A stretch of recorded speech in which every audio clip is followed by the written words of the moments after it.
una joven huérfana, una corona inesperada y un enemigo oculto que planeaba destruir a su pueblo.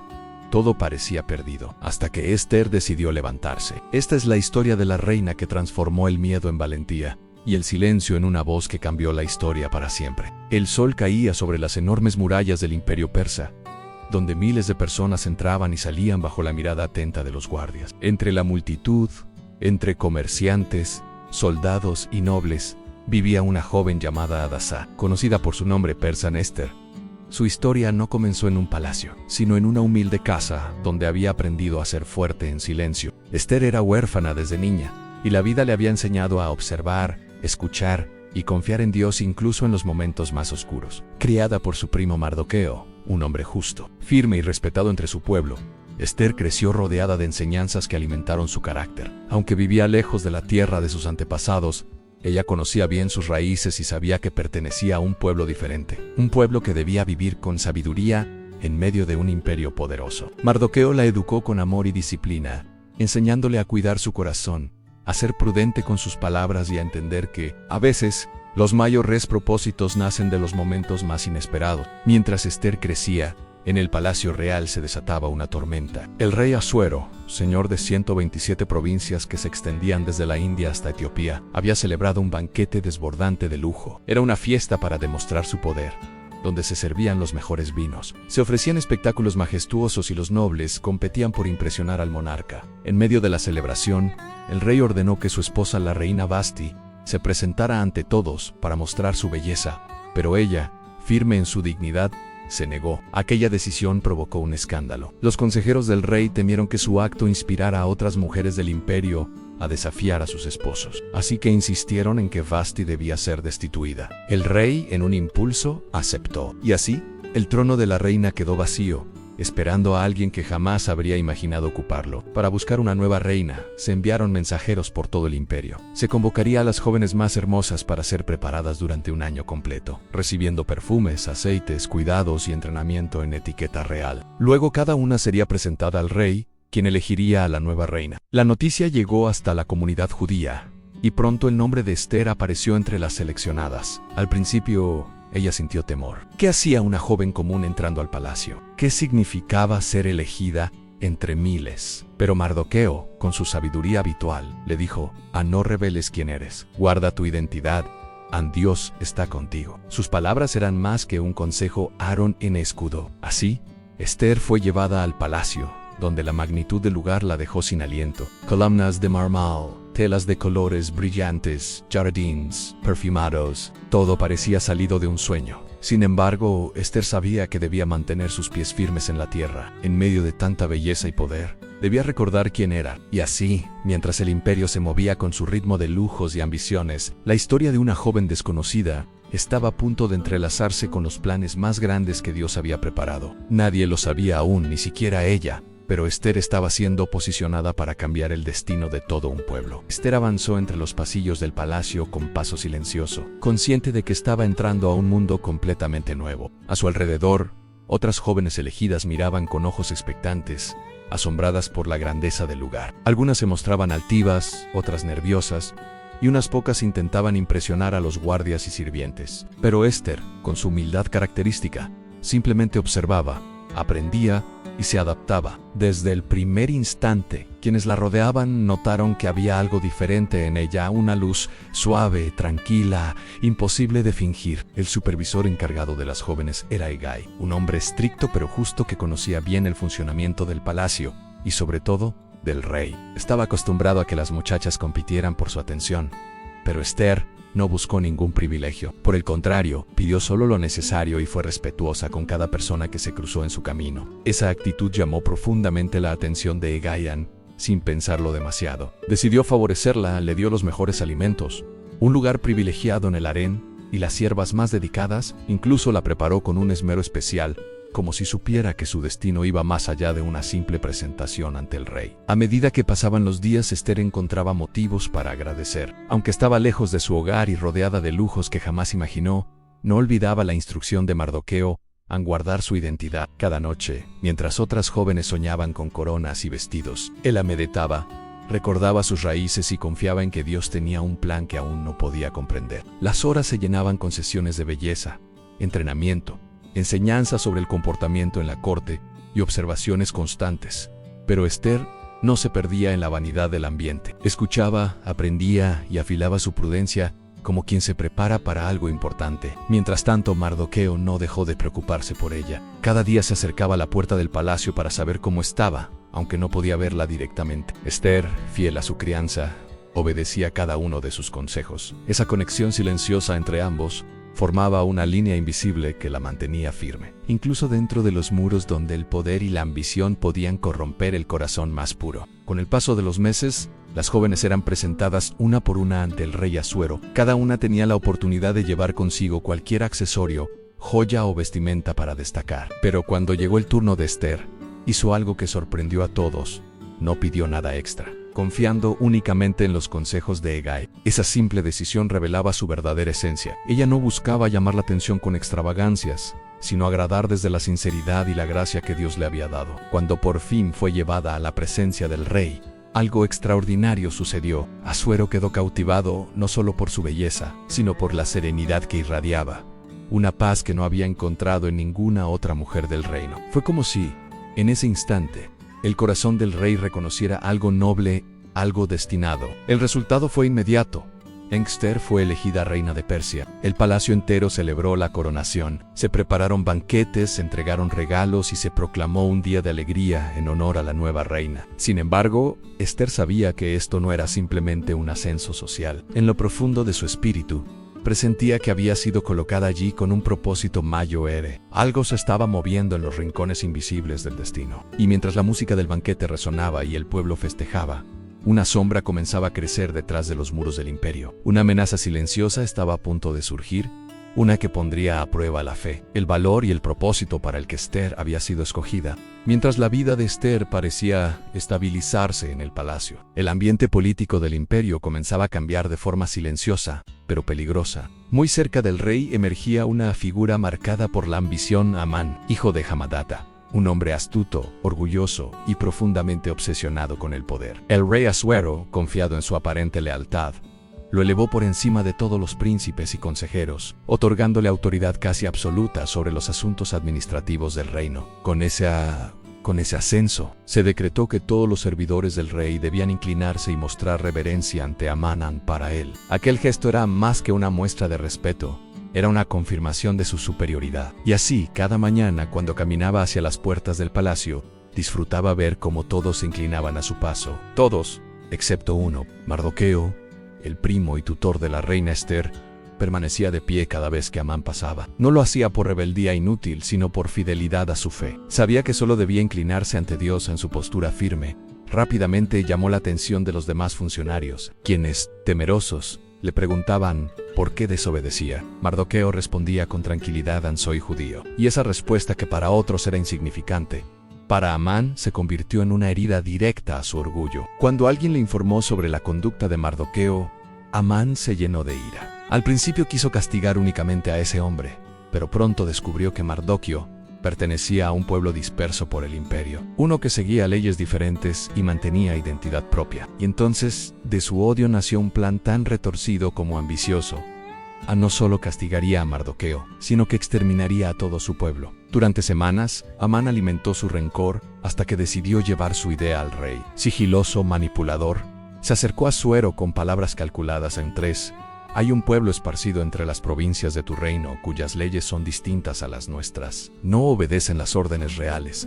No conviene al rey tolerarlos. Y luego propuso su solución en un decreto que autorizara eliminar a ese pueblo por completo. Para hacer más convincente su petición, ofreció enormes cantidades de plata para el tesoro real. El rey, confiando ciegamente en él y sin investigar más, le entregó su anillo sellado, símbolo máximo de autoridad, y dijo las palabras que desencadenarían una tragedia en Haz con ese pueblo, lo que bien te parezca. Así nació el decreto, escrito con la tinta del odio.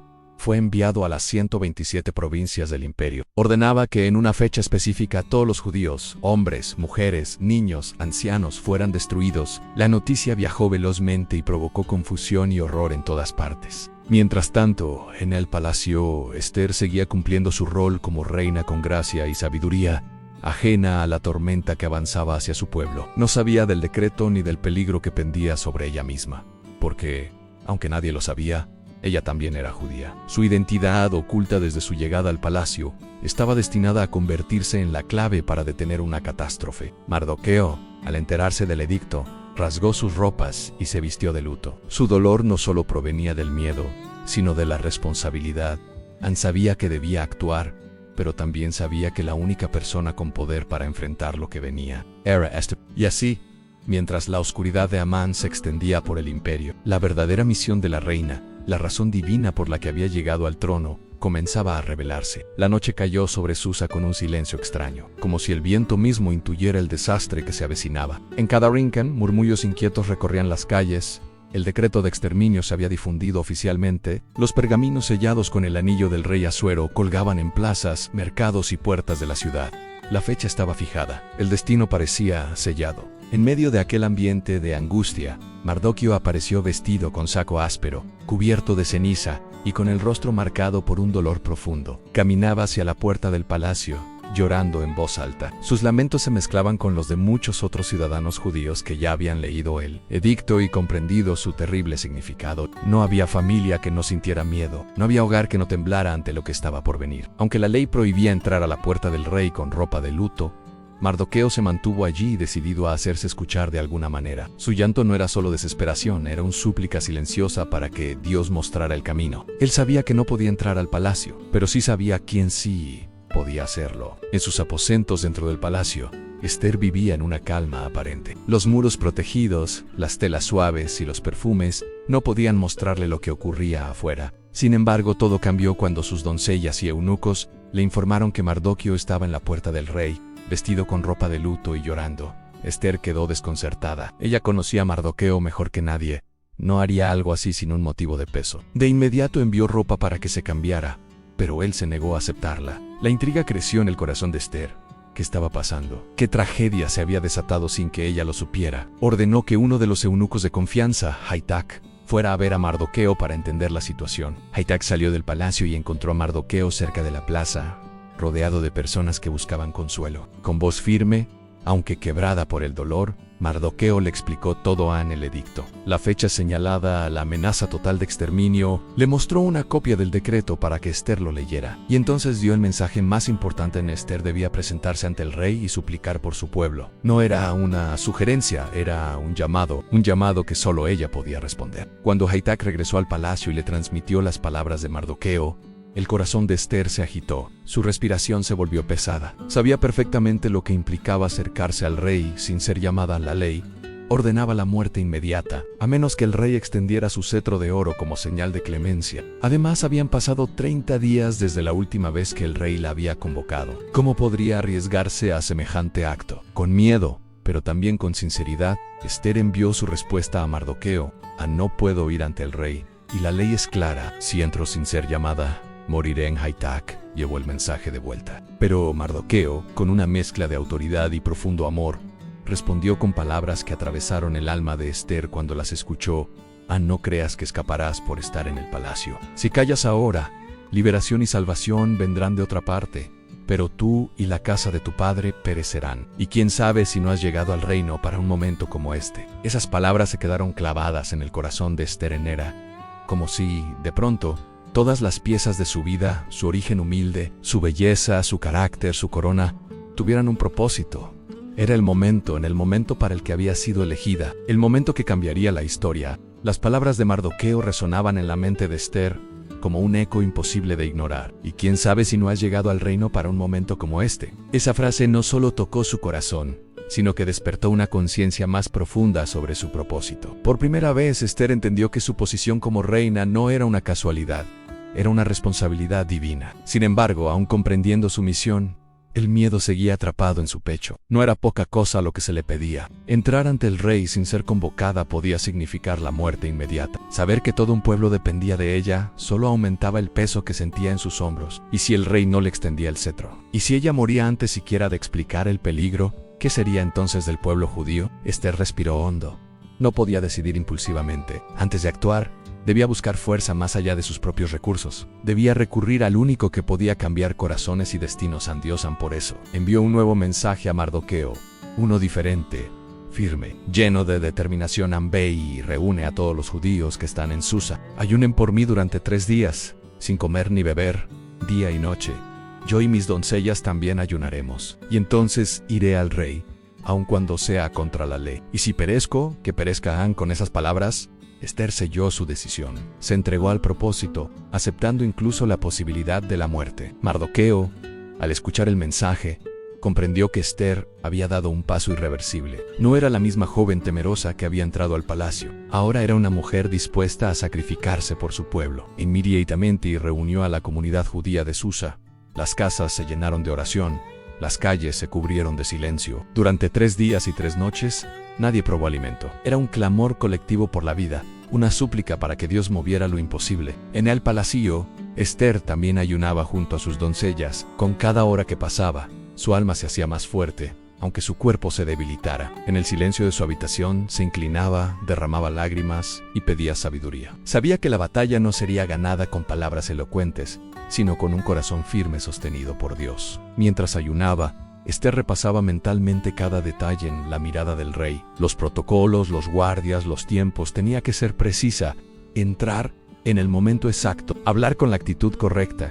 Cada movimiento era crucial. Su vida dependía de fracciones de segundo. Al tercer día, cuando el amanecer iluminó los muros del palacio, Ester se levantó con una calma sorprendente. Aunque su cuerpo sentía el peso del ayuno, su espíritu estaba lleno de una fuerza que jamás había experimentado. Era como si una mano invisible la sostuviera. Se bañó, se perfumó y vistió sus ropas reales, las mejores que tenía, no por vanidad, sino porque sabía que debía presentarse ante el rey con honor. Los colores vivos de la tela contrastaban con la palidez de su rostro, pero en sus ojos brillaba una determinación indomable. Cada paso hacia el salón interior era un recordatorio del riesgo que estaba tomando. Las columnas gigantes, los guardias con sus lanzas, los mosaicos en el suelo, todo parecía observarla. Las leyes eran claras. Tan solo una persona llamada por el rey podía entrar a ese lugar. Ester no había sido llamada, pero ella siguió caminando. Al llegar frente al salón, respiró profundamente.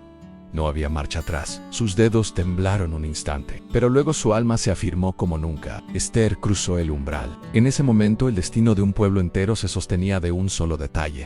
¿Extendería el rey su cetro o condenaría a la reina? Ester avanzó por el salón interior con pasos lentos pero firmes. Su corazón latía con fuerza, como si quisiera escapar de su pecho, pero su rostro permaneció sereno. Allí, en el centro del majestuoso recinto, sentado en su trono de oro, estaba el rey Asuero. A su alrededor, guardias inmóviles vigilaban cada movimiento.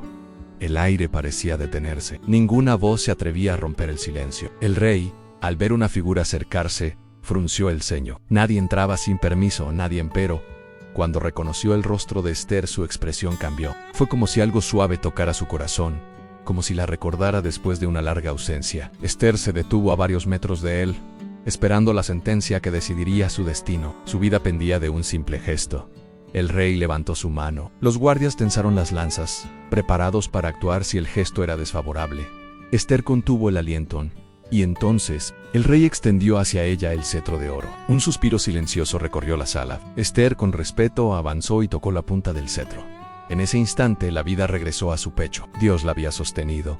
Su valentía no había sido en vano. El rey habló con voz sorprendida, pero afectuosa: Reina Ester, ¿qué deseas? ¿Cuál es tu petición? Aun si pides la mitad del reino te será concedida. Ester sabía que aquel no era el momento de revelar la verdad. No porque tuviera miedo, sino porque comprendía que debía hacerlo con estrategia. La vida de su pueblo no podría depender de una conversación impulsiva. Así que, con una inteligencia inspirada, respondió: si le place al rey, venga hoy con Amán a un banquete que he preparado. La invitación intrigó al rey. Nunca antes Ester había solicitado algo así. Sin dudar, aceptó y mandó traer de inmediato a Amán, quien llegó lleno de orgullo, convencido de que su poder seguía en ascenso. No imaginaba que estaba entrando en el principio de su propia caída. Durante el banquete, esterilmente elegante y preparado con dedicación, el rey volvió a preguntarle a Ester cuál era su verdadera petición. Pero ella, con una calma notable, dijo: ansí he hallado gracia ante el rey. Les ruego que mañana vuelvan a otro banquete que he preparado.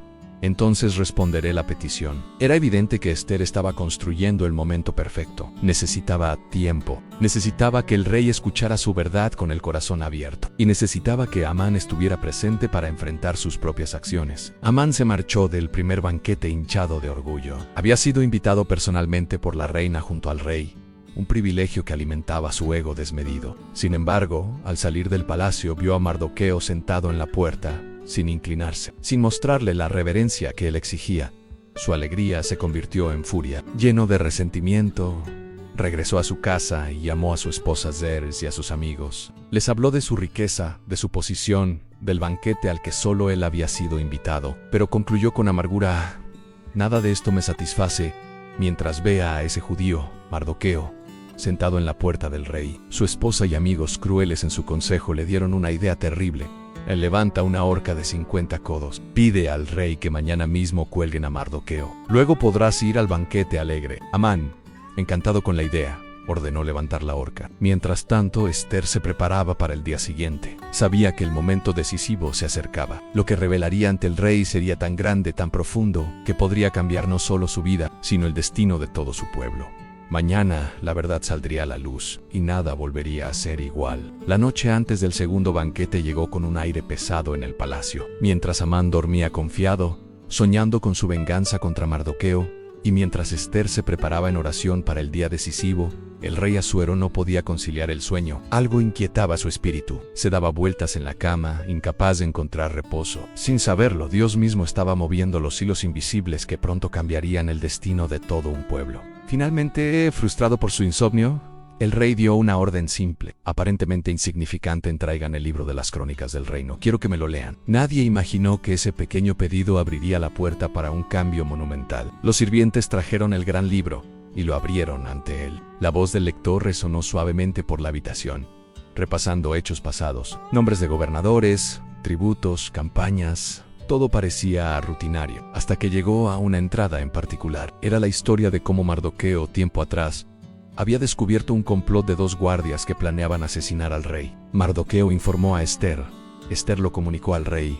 Los traidores fueron ejecutados, pero Mardoqueo nunca había sido recompensado. El rey se incorporó, como si algo repentinamente hubiera tomado forma en su mente. ¿Qué honor o qué reconocimiento se le dio a Mardoqueo por esto? El lector revisó de nuevo y respondió: Señor, nada se ha hecho por él, nada. Esa palabra quedó suspendida en el aire, cargada de significado. El rey Asuero frunció el ceño, sorprendido y molesto. ¿Cómo era posible que alguien que había salvado su vida no hubiera sido honrado? En ese instante, tomó una decisión. ¿Quién está en el patio?, preguntó. Los sirvientes miraron por las ventanas del pasillo y respondieron con desconcierto: mi señor, Amán está en el patio. Amán, en plena madrugada, había ido al palacio para pedir permiso al rey para colgar a Mardoqueo en la horca que él mismo había mandado construir. Su corazón rebosaba de ambición y odio, incapaz de esperar al amanecer. El rey ordenó que lo hicieran pasar. Amán entró con paso seguro, creyendo que llegaba para recibir aprobación en su malvado plan. Pero el rey habló antes de que él pudiera pronunciar una sola palabra. Amán, dime, ¿qué debe hacerse con el hombre a quien el rey desea honrar? La pregunta tomó a Amán por sorpresa. Sin embargo, su arrogancia habló más fuerte que su prudencia. En su mente no había duda. Ese hombre debía ser el mismo. Con una sonrisa satisfecha, respondió: el hombre a quien el rey desea honrar debe vestir ropas reales que el rey haya usado, montado en un caballo que el rey haya montado, y con una corona real en su cabeza. Alguien de los nobles más importantes debe llevarlo por las calles proclamando: así se hace con el hombre a quien el rey desea honrar. El rey asintió con interés, y entonces soltó la frase que hizo que el corazón de Amán se desplomara. Bien, toma esas ropas y ese caballo, y haz eso mismo con Mardoqueo el judío que está sentado a la puerta del rey. No omitas nada de lo que has dicho. El rostro de Amán palideció. Su garganta se cerró. Sus manos temblaron. Su orgullo fue aplastado en un solo golpe. Pero no tenía elección. Debía obedecer. Al amanecer, Amán, el mismo hombre que planeaba matar a Mardoqueo, se vio obligado a vestirlo con ropas reales, ponerlo en el caballo del rey y recorrer la ciudad proclamando su honor. Cada paso era una humillación, cada palabra un puñal en su ego. Mardoqueo, sorprendido y confundido, aceptó el reconocimiento con humildad.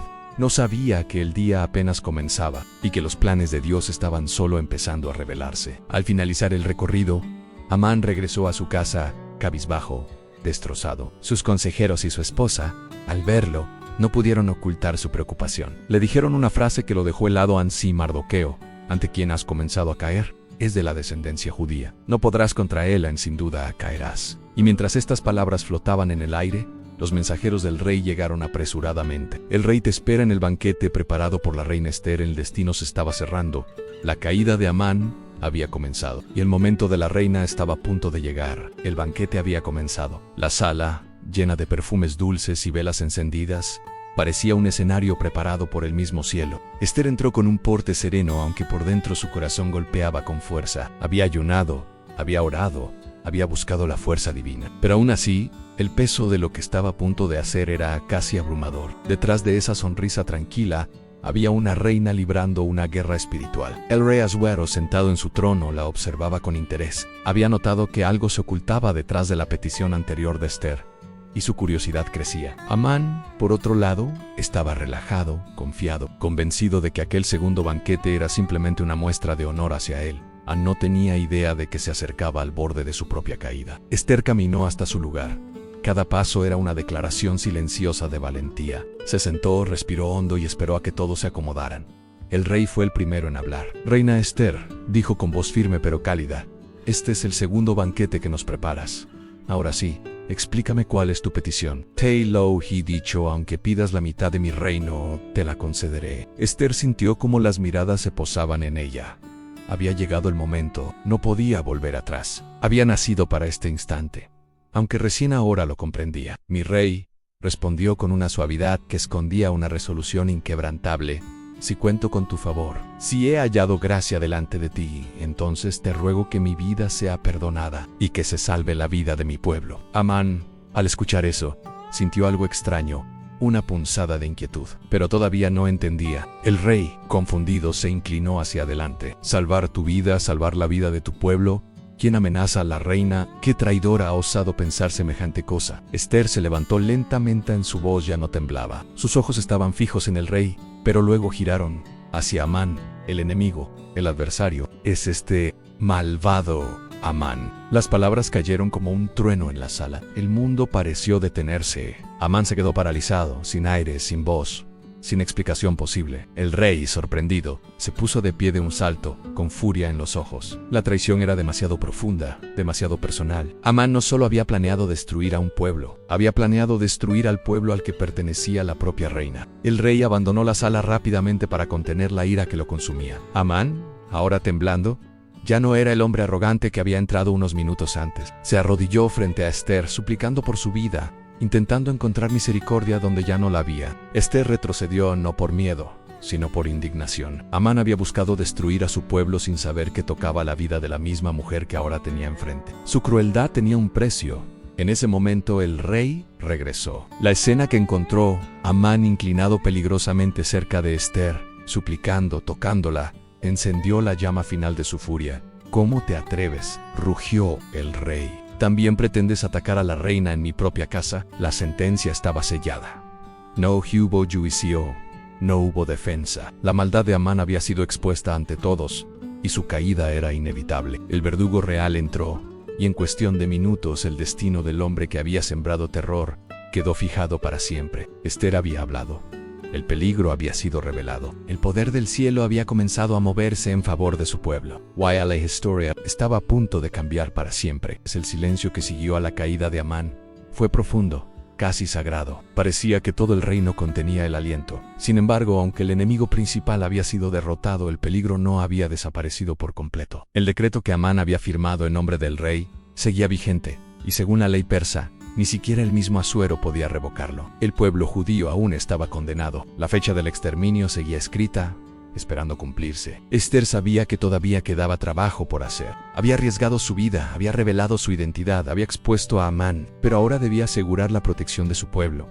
No podía descansar hasta que todos estuvieran a salvo. El rey Asuero, profundamente impactado por la revelación de Ester, buscaba una manera de corregir el daño causado por el hombre en quien había confiado. Cuando se enteró de que Amán había construido una enorme horca para Mardoqueo, su indignación creció. Sin dudarlo, ordenó que el enemigo fuera ejecutado en su propia trampa, y asimismo, se cumplió. El imperio había presenciado justicia, pero aún faltaba la redención completa. Mardoqueo fue llamado a la presencia del rey. Ya no era el hombre vestido de cilicio que lloraba en las calles. Ahora se presentó con dignidad, con la mirada de alguien que había pasado por el fuego y había salido más fuerte. El rey, reconociendo su lealtad, le entregó el anillo que antes perteneció a Amán, símbolo de autoridad, poder y confianza. Por primera vez, los intereses del pueblo judío estaban representados por alguien que los amaba y los entendía. Esther, aprovechando ese favor, se acercó nuevamente al rey.